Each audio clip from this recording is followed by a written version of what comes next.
Alrighty guys, we're in another event, all Sacramento.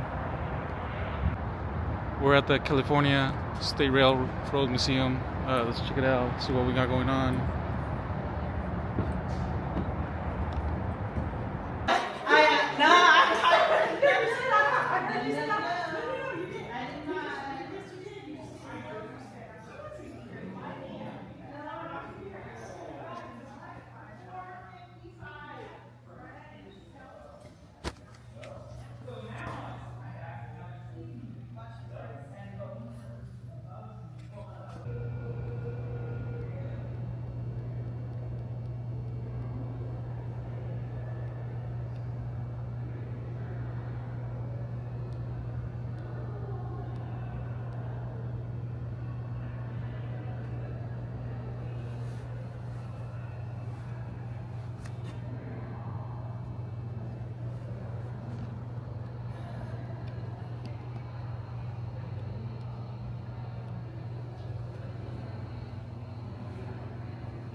Alrighty guys, so we're inside the... Check out these big ass freaking locomotives. Oh man. Or trains. I don't know exactly what you call them, but in general, let's just call it trains.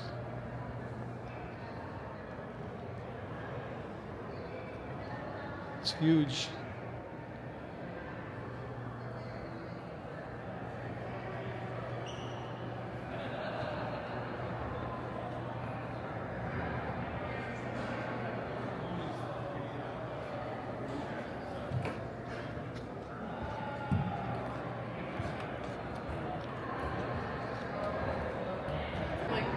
Yeah.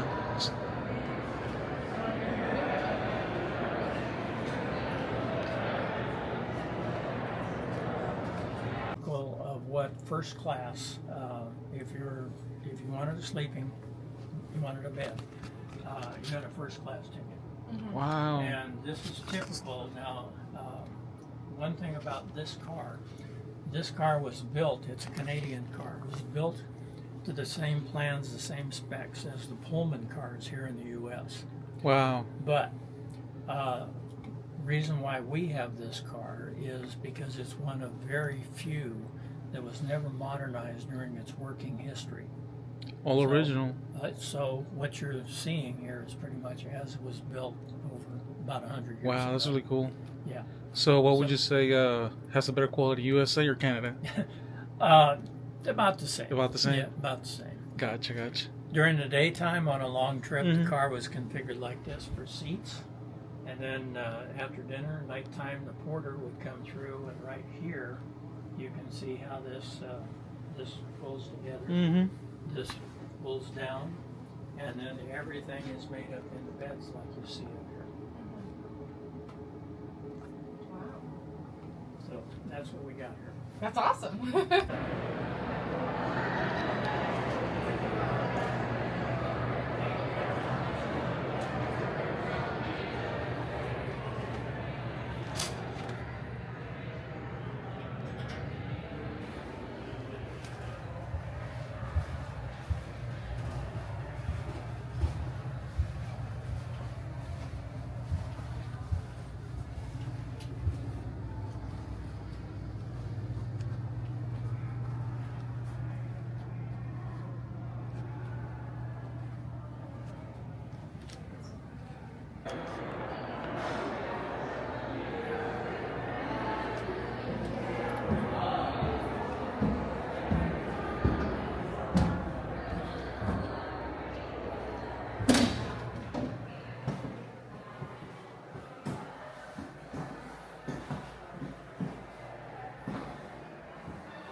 Alrighty, guys. I don't know how well you see me.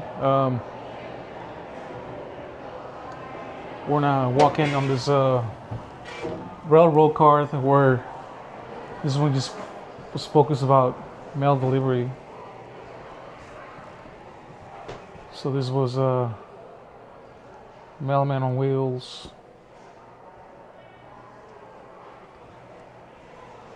So this is where they kept all the postage, all the letters, postage.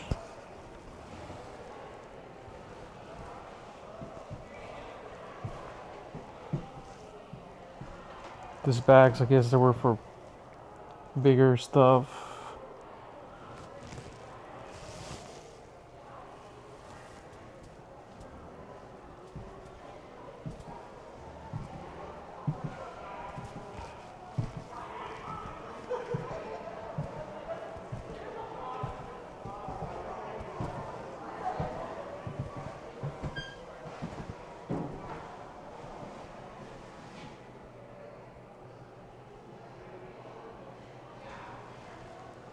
Super interesting.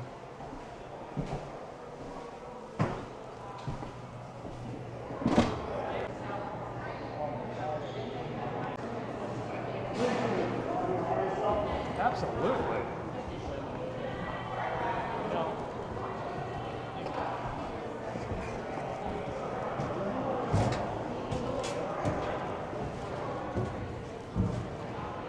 When the war ended, all of this demand for diesel on the railroad was sky high, and the war demand dropped to zero.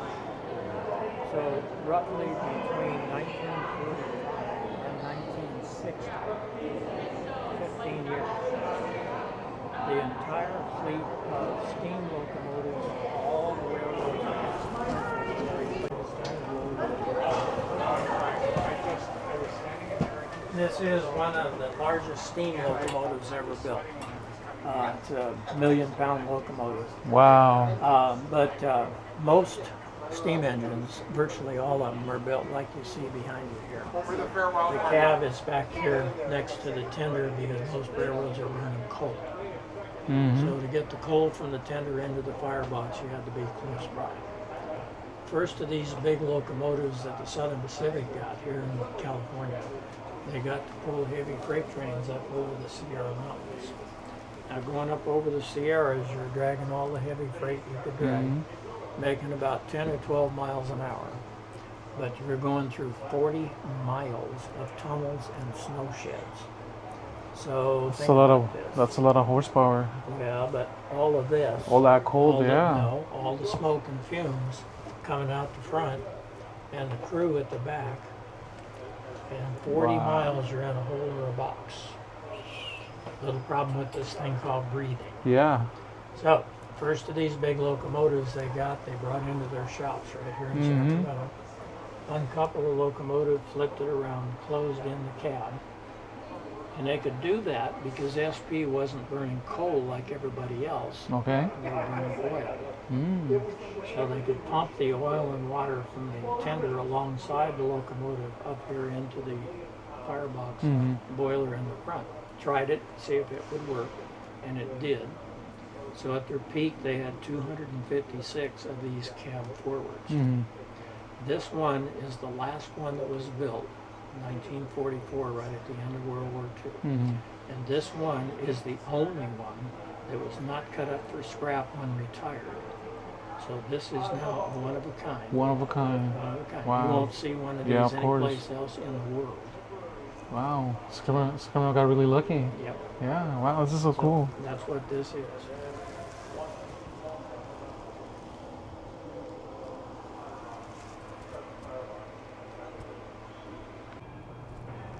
Alrighty, guys. So we're done for today. Good networking event. Check out this awesome picture before we go.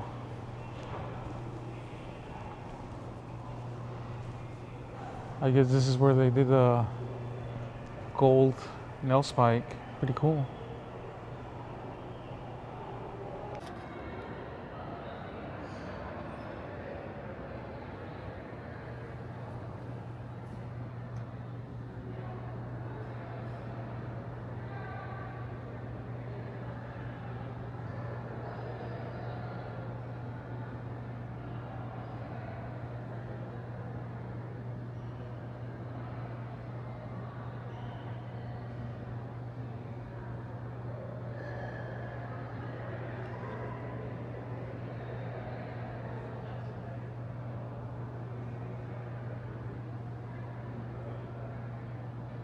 Bye.